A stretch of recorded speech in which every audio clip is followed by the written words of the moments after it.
Les gars, j'espère que vous allez tous bien. On se retrouve pour la seconde vidéo de la journée. Donc, on va parler d'Ilia Topuria, d'Alex Pereira, de Saladin Parnasse, de Thomas Pinal, de John Jones.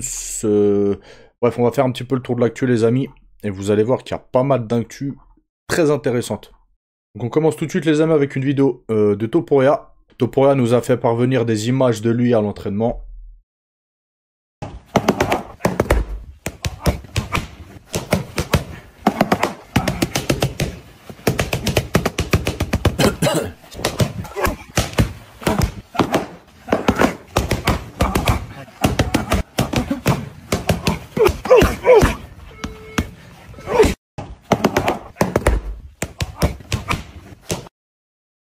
Continue les amis avec Saladin Parnasse. J'ai pas vu son combat de boxe hier, comme je vous ai dit, ça m'intéressait pas, donc j'ai pas regardé, j'ai vu quelques extraits et tout, lors du finish.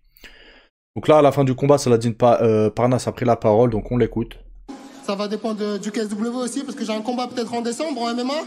Je sais pas s'ils veulent refaire la revanche contre Bartos, mais comme je l'ai dit, je vais jamais refuser un combat de ma vie, j'ai toujours accepté les combats, donc je suis prêt. Et s'il y a un combat de boxe anglaise, pourquoi pas.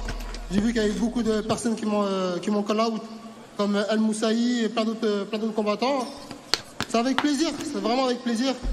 Si la fédération nous laisse organiser ce combat, pourquoi pas hein. Ça va dépendre de... Donc il me semble que Saladin Parnasse avait expliqué qu'il était chaud pour faire un combat en boxe anglaise, si je dis pas de bêtises. Hein. Il voulait en faire un, voilà, pour... Mais là, il semble potentiellement vouloir en faire plusieurs, s'il a la possibilité. Donc, est-ce qu'il risque de pas laisser de plus en plus le MMA au profit de la boxe anglaise? Peut-être. Peut-être pas pour l'instant, parce qu'il a un contrat avec le KSW, et il a un nombre de combats sans doute à faire.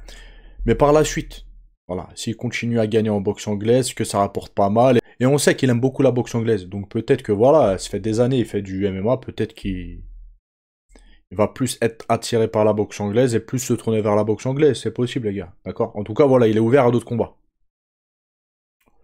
On continue, les amis, avec Conor McGregor. Bon, il y a quelques jours, Conor McGregor a expliqué que c'était bon, il allait combattre à l'UFC de la Maison Blanche, que c'était signé, etc., etc. Et Dana White est revenu sur ça, les amis. Il semblerait qu'une fois de plus, Conor McGregor ait menti. D'accord?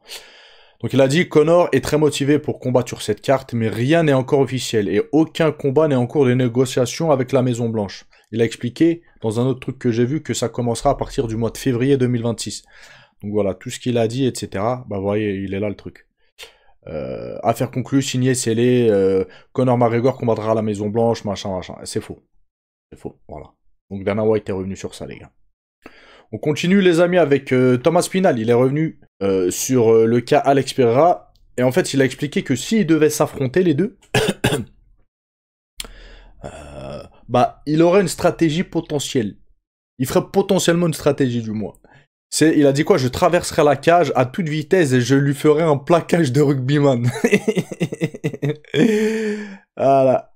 Donc, est-ce qu'il est sérieux? Est-ce qu'il le pense vraiment? Ou est-ce que ce serait une stratégie possible qu'il pourrait faire? Voilà. En fait, en gros, là, ce qu'il dit, c'est qu'il veut éviter de striker contre Alex Pereira. Je pense. C'est ça qu'il est en train de dire officieusement. Je pense. C'est comme ça que moi, j'interprète le truc. Peut-être pas du tout.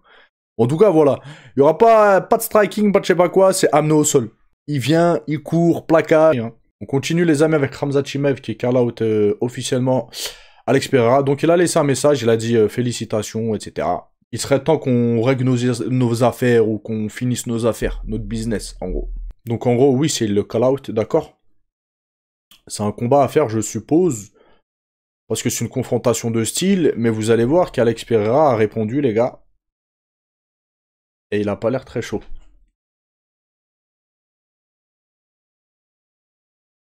Et il a pas l'air très chaud, d'accord? Donc, regardez.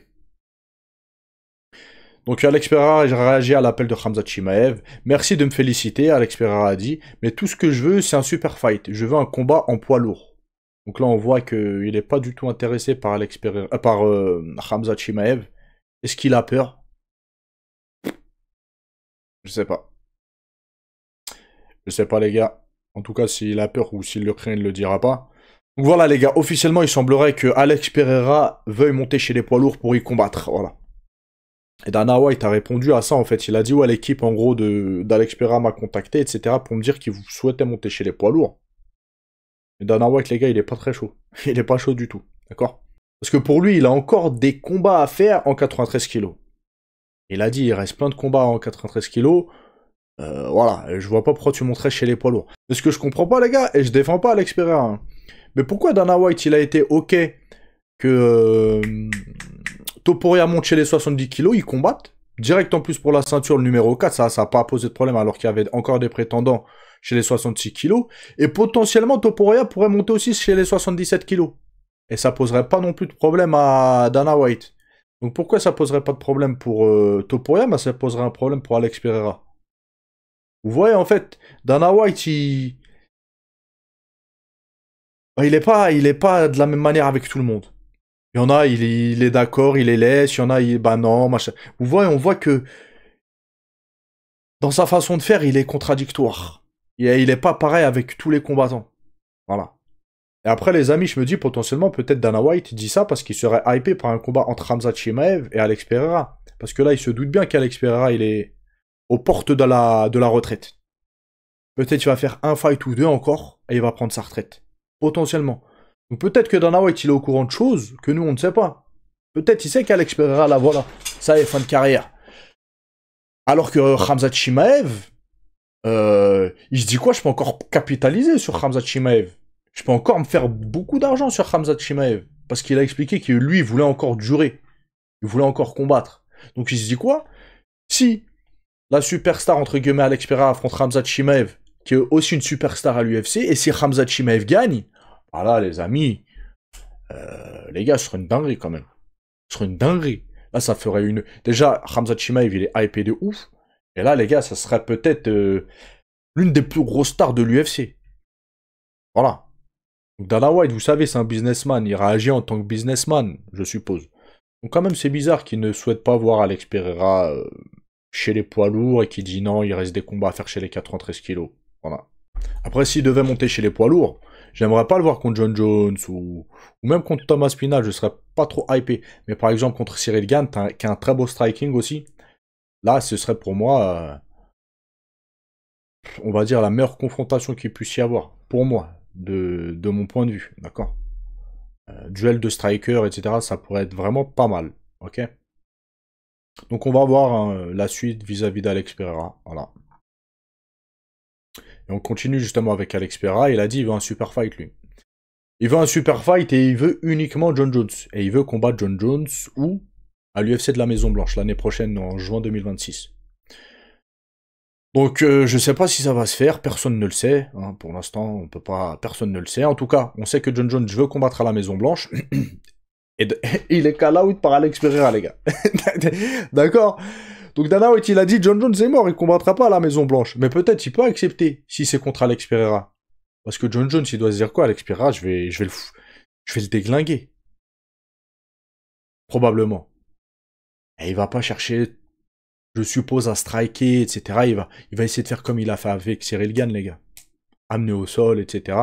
En tout cas, en combat entre les deux, je suis pas plus hypé que ça. Voire que je suis pas hypé, les gars. Je sais pas si vous êtes dans le même délire. Mais non, je ne suis pas hypé. Après, attention. John Jones, considéré à son époque comme le plus gros combattant des 93 kilos, le plus gros champion. Du moins pour moi. Ça a été le plus gros combattant de l'histoire de l'UFC en 93 kilos. Ça a été le meilleur pour moi, John Jones. Et vu que là, Alex Pereira, quand même, voilà. Hein bah, ce serait potentiellement pas mal de voir qui est le meilleur entre les deux. Après, John Jones, il est vieux aussi, mais d'un autre côté, il a le même âge qu'Alex Pereira. Vous voyez? Donc potentiellement, juste pour ça, en fait, pour voir c'est lequel le meilleur 93 kilos. Voilà. C'est la seule raison qui pourrait me dire, ouais, vas-y. Mais sinon, stylistiquement parlant, non, je suis pas hypé. Ouais, donc voilà, je veux relever un plus grand défi chez les poids lourds, etc., etc. Donc voilà, les amis, c'était la seconde vidéo de la journée. Je vous laisse, je vous dis à la prochaine. Ciao, ciao.